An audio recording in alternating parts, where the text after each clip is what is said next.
Good evening. Welcome to our 7th grade production of Twelfth Night. See, a couple people came back from this afternoon. Congratulations. Well done. And those of you who are doing this for the first time, we have some alumni, middle school Shakespeareans. Okay, this is excellent. Let's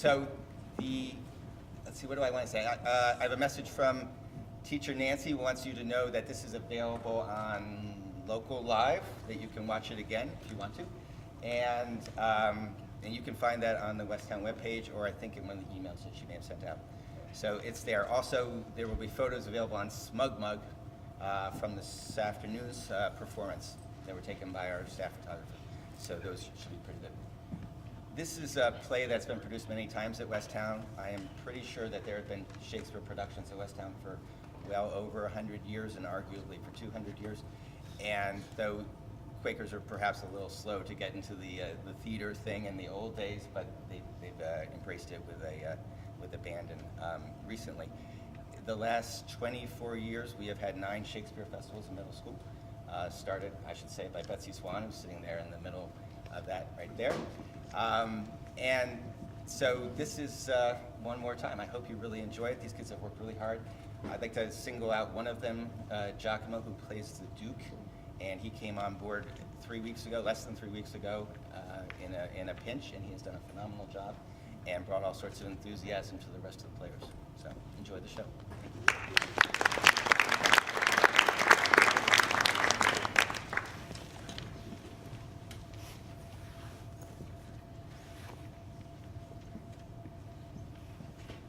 Good day to you. Welcome to this year's production of William Shakespeare's Twelfth Night, or What You Will. People today can be a little intimidated by Shakespeare, probably because the language seems fancier, but really the words are pretty much the same, just put together a little differently. Even though that this play was written more than 400 years ago and involves a duke and a countess, it still has a pretty current ring to it.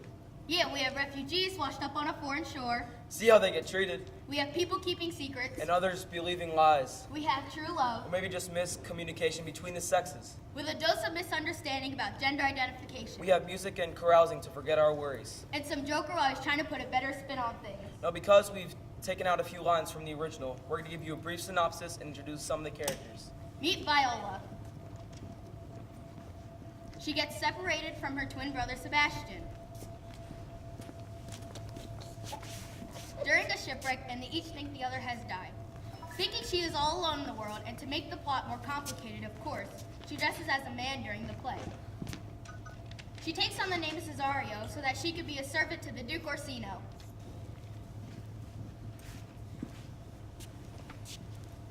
In the process of serving him, dressed as a man, she falls in love with him.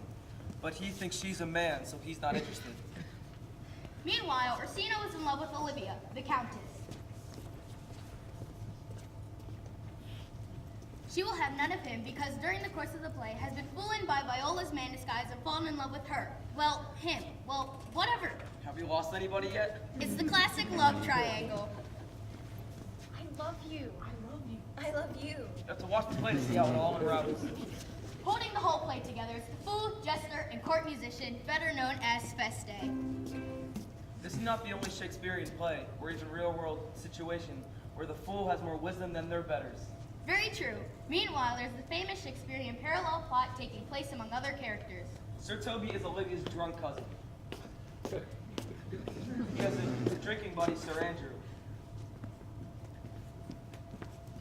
Toby is chronically broke, so he wants to keep the wealthy Sir Andrew around to pay for his partying. So he eggs in Sir Andrew in his love for Olivia.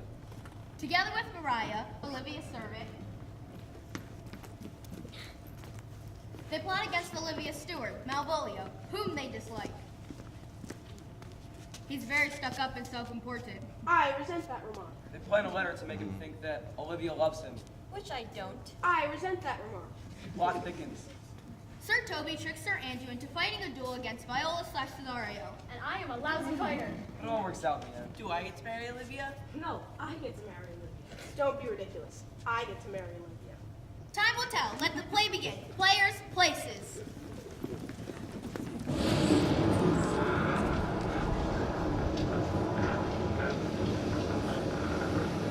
Bosun! Dear Captain, what cheer? Speak to the sailors, so we run ourselves aground. Take in the topsail. Tend to the captain's whistle.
you, sailors.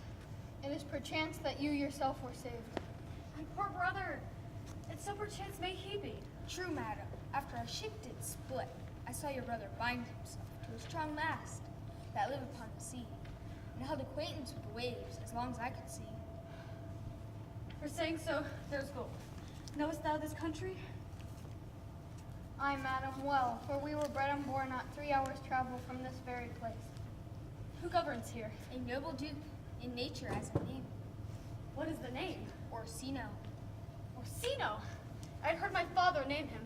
He was only a bachelor then. And so is now, but he seeks the love of fair Olivia, What's she? a virtuous maid, the daughter of a count that died 12 months since, leaving her in the protection of his son, her brother, who shortly also died.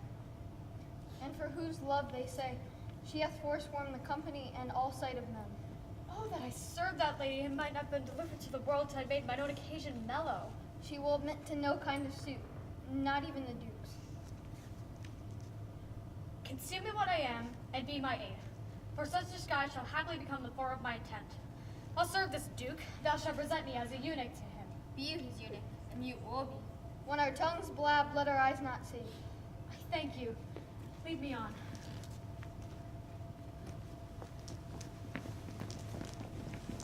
If music be the food of love, play on. Give me excess of it, that with too much, the appetite may sicken and so die. Enough. No more. 'Tis not so sweet as it was before. Will you go hunt, my lord? What, Curio? The heart. Oh, when my eyes did see Olivia first. How now? What news from her? So please, my lord, I might not be admitted, but from her handmaid do return this answer. Till 7 years hence, she shall not behold her face at ample view. All this to season, a brother's dead love which she would keep fresh and lasting in her sad remembrance. Oh, she hath a heart of such fine frame to pay the step of love, but to a brother, how she love a husband who signs her name?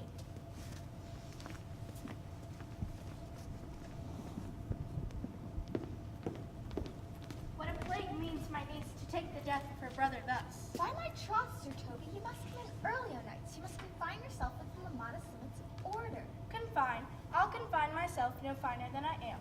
These clothes are good enough to drink in, and so be these boots. That quarreling and drinking will undo you. I heard of my lady talk of it yesterday, and of a foolish knight that you brought in to be her wooer. Who, Sir Andrew Aguecheek? Why, he has 3,000 ducats a year, and speaks 3 or 4 languages, word for word, without book. He's a fool, he's a quarreler, and a coward. Moreover, he's drunk nightly in your company. With drinking health to my niece.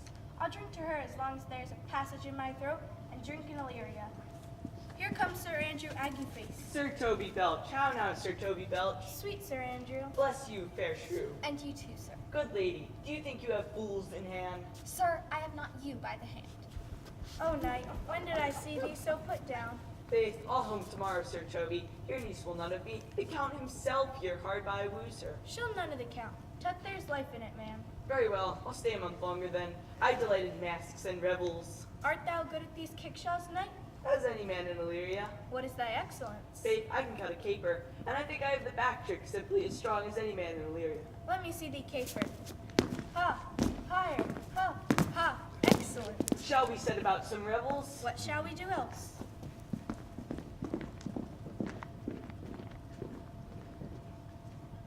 Cesario! On your attendance, my lord. Here. Cesario, I have unclasped to thee the book even of my secret soul. Therefore, stand at her doors, and tell them, there thy fixed foot shall grow till thou have audience. Say I do speak with her, my lord. What then? Oh, then fold the passion of my love. She will tend it better than I do. I think not so, my lord. Dear lad, believe it, prosper well in this, and thou shalt live as freely as thy lord, to call his fortune as thine. I'll do my best to woo your lady. Yet, a bearable strife. Whomever I woo, myself would be his wife.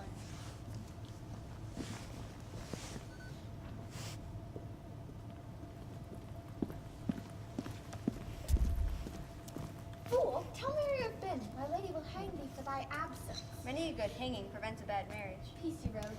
Here comes my lady.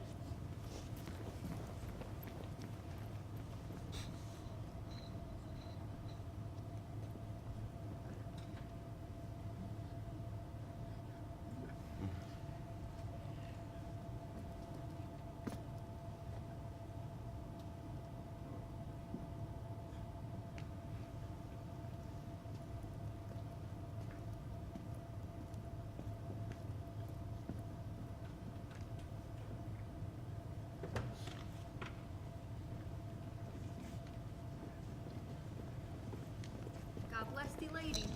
Take me, full away. You not here, fellows? Take away the lady. Sir, I bade him take away you. Good, Madonna. Give me leave to prove you fool. Can you do it? Dexterously, good Madonna. Why mourn'st thou?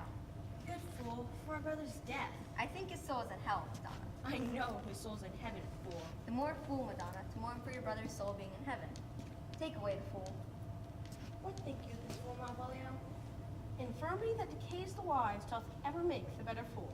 And yet I marvel your ladyship takes delight in such a barren rascal. Malvolio, you're sick of self-love, and taste with its tempered appetite. There's no slander in a fool. Madam, there is at the gate a young gentleman much desires to speak with you. From the Count of Sino, is it? I know not, madam. 'Tis a fair young man, and well attended. Who of my people home delay? Sir Toby, madam, your kinsman. Fetch him off, I pray you. He speaks nothing but madman. Fie on him. Malvolio, if it be a seat from the Count, I am sick and not at home. Here he comes, one of thy kin. By mine honor, half drunk. Why is he at the gate, cousin? A gentleman? A gentleman? What gentleman? 'Tis a gentleman here. A plague on these pickle herring. How now, sock? Good Sir Toby. Cousin, how have you come so early by this lethargy? Lechery. I defy lechery. There's one at the gate. What's a drunken man like, fool? Like a drowned man, a fool, and a madman.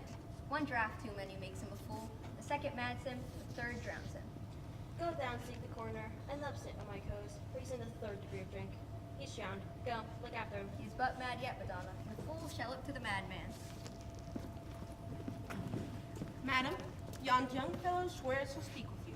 I told him you were sick, and therefore he asked to speak with you.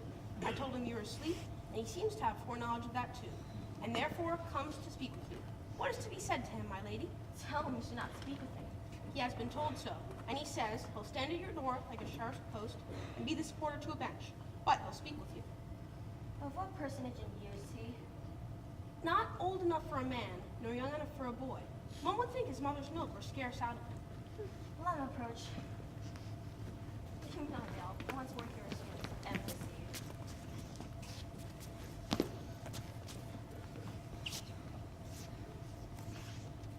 The honorable lady of the house.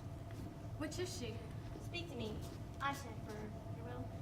Most radiant, exquisite, and unmatchable beauty, I pray you, tell me if this be the lady of the house, for I never saw her.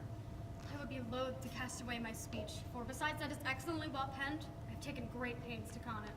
Whence you came, sir? I can say little more than I have studied, and that question's out of my part. Are you a comedian? No, my profound heart, and yet, by the very figs of malice, I swear, I am not what I play.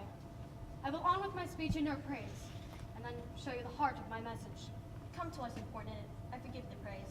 Alas, I took great pains to study it, and 'tis poetical. I pray you, keep it in. I heard you were saucy at my gates. Surely you have some of these matters to deliver. When the courtesy is so fearful, speak your office.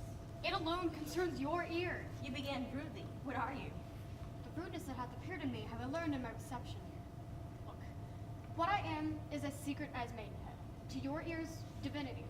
To any others, profanity. Give us a place alone. We will hear this divinity. Where lies your text? In Orsino's bosom. Oh, I've read it. It's heresy. Have you no more to say? Good madam, let me see your face. Have you any commission for your lord to negotiate my face? You are out of your text. But you will draw the curtain and show the Is it not well done? Excellently done, if God did all. Twill endure wind and weather. 'Tis beauty truly blent. Lady, you are the cruelest she alive. You could leave these graces to the grave and leave the world no copy. No, sir, I will not be so hard-hearted. I'll give out the first schedules of my people.